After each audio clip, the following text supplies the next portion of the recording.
Okay guys, hari ni kita punya wayar ni walaupun nampak bersepah, tapi kita akan kemas balik.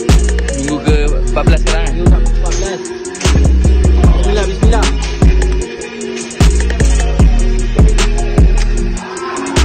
Okay, water pump jalan guys, water pump jalan guys. Boleh nampak bergegai. Bergegai guys. Dua pula.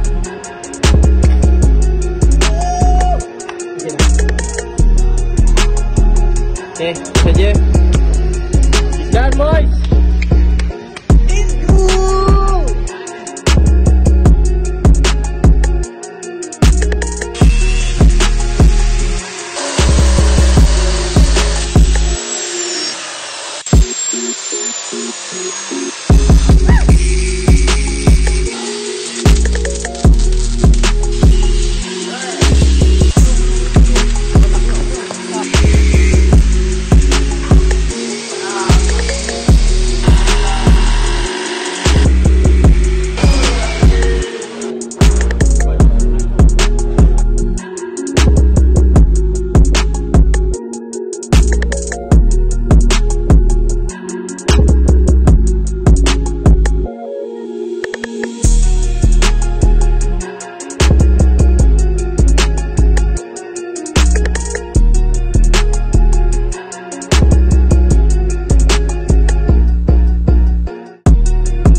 Assalamualaikum, kami daripada Kumpulan 6 akan menerangkan tentang projek kami iaitu Master Relaxer System.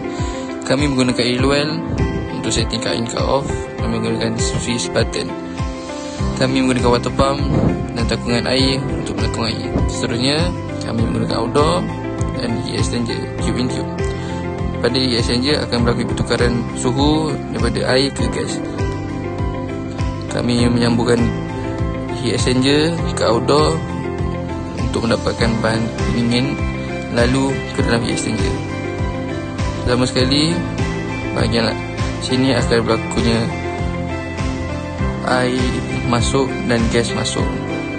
Hose ini adalah hose supply ke tak ataupun bekas air, dan hose ini pula adalah daripada water pump, daripada bekas air.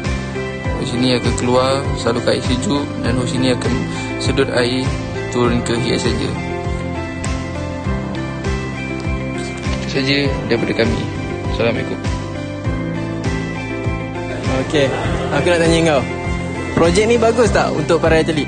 Sangat bagus kerana projek ni boleh membuat recovery untuk para atlet dan menghilangkan rasa-rasa sakit dekat badan.